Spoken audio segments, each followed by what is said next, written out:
Here we are again. Here we are again, reading my book, Leaving and Returning by Abe Zucca. I am Abe Zucca. This is the Temple of Zucca. Let's begin our reading for tonight. The Axioms of Standing Still. These are sentences I created to meditate upon, to think about. If you have any questions about any of the things that I read, comment, ask me questions. So let's begin. Axioms of Standing Still. On ethics as motion, habit as death, and the eccentric soul. You must live even to stand. Be resistant to this strong custom and strong sense. By obedience to the soul is the world to be saved. By obedience to the soul is the world to be saved. And so we begin the ethics of motion.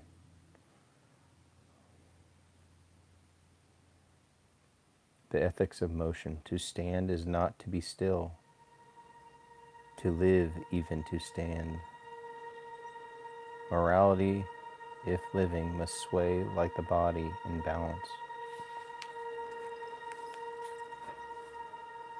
A dead ethic is a statue requiring props. To be ethical is to be experimental. The wise man thinks now, adjusting to the present exigency. The ethical is not law, but play. One stands upright only through perpetual readjustment.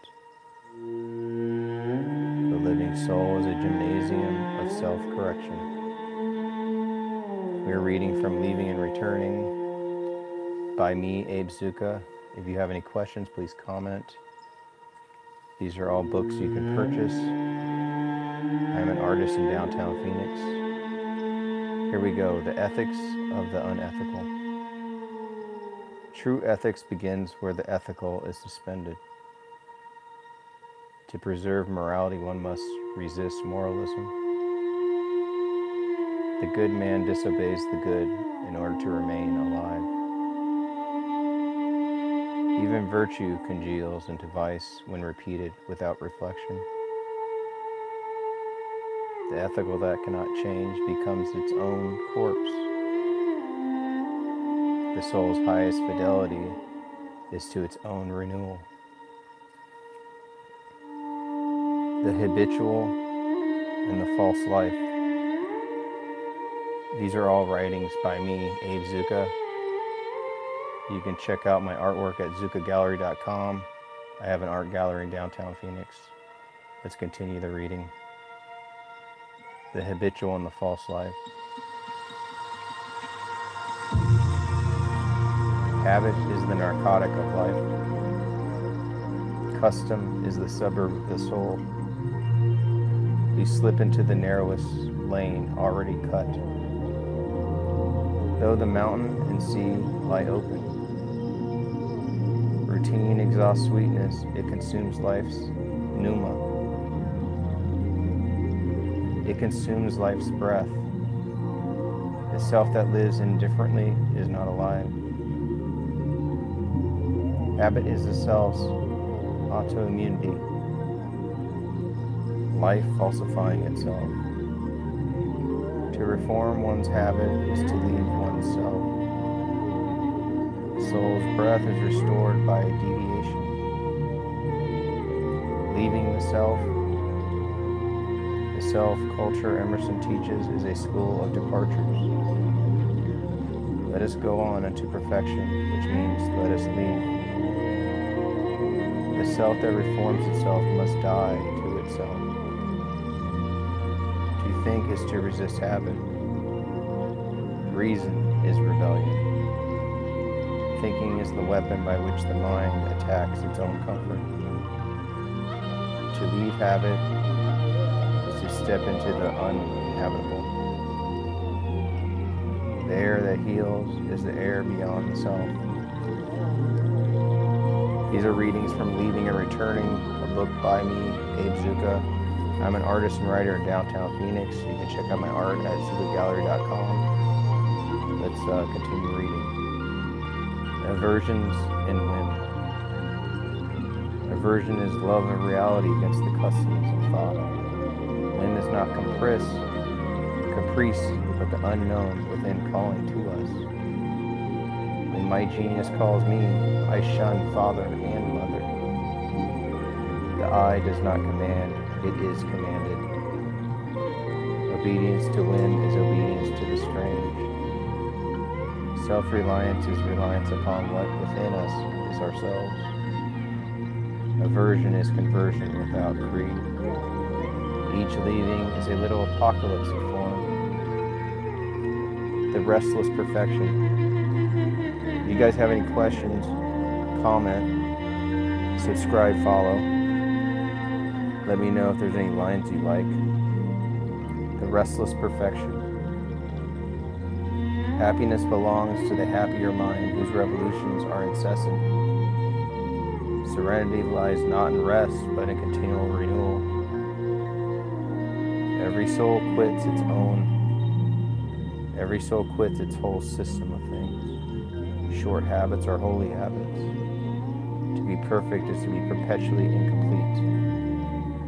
The restless are the blessed. To be perfect is to be perpetually incomplete. The restless are the blessed. Against custom. Custom is the corpse of spirit, ritual without breath. The crowd answers with one voice and therefore has no heart. Hegel's spirit is Emerson's ruin. What Hegel calls the ethical substance, Emerson calls the imbecility of habit. The spiritual unity of the nation is the ghost of the living soul. Custom is fossilized enthusiasm. The spirit breathes like healing air, only when it breaks the fossil. The reform that conserves is false reform. The ethics of dissent. To dissent is to redeem.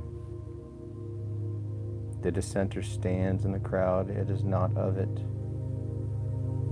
Youth is the perpetual savior, for youth refuses to congeal. The eccentric redeems the world by exaggeration. The extravagant spirit accuses society by existing. By obedience to the soul is the world to be saved. The eccentric soul. The eccentric stands outside the circle, yet turns its center.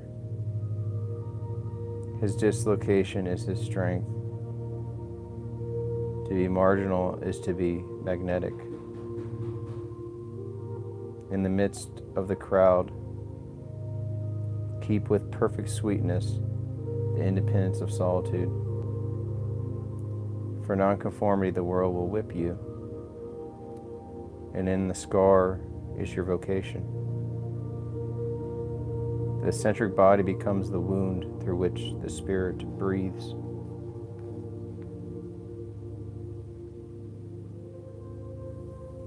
The politics of aversion. Every reform begins in disobedience to one's own form. The true preacher must preach against preaching. The faithful follower of Christ must cease to follow Christ. The patriot must rebel against the nation to honor it. The Constitution, too, must be reconstituted. Emerson's polite Emerson's politics are the ethics of the self leaving itself. Youth and revolution. Youth is not a period of life, but a power of renewal. The youthful soul resists strong sense, including its own. Every true radical must keep becoming radical. Men are the conservatives after dinner. To stay awake is to stay young. The eccentric youth is the community's hidden heart, its reforming center at the edge. And these are our last groups of axioms for tonight. We're going to close off with the divine disobedience. Here they are, the divine disobedience. To obey the soul is to revolt against the world. To revolt against the world is to keep it alive. The saint is the heretic who endures. The Spirit redeems through ruin. Descent is divine circulation. The world's only hope is its continual refusal to stand still. The world's only hope is its continual refusal to stand still. That is the divine disobedience. Those are the axioms of standing still. I am Abe Zucca. This is the book Leaving and Returning by me, Abe Zucca. I am an artist and writer in downtown Phoenix. Check out my art at zuccagallery.com. Or if you are in downtown Phoenix, check out my gallery at 1301 Grand Avenue. I'll see you guys later.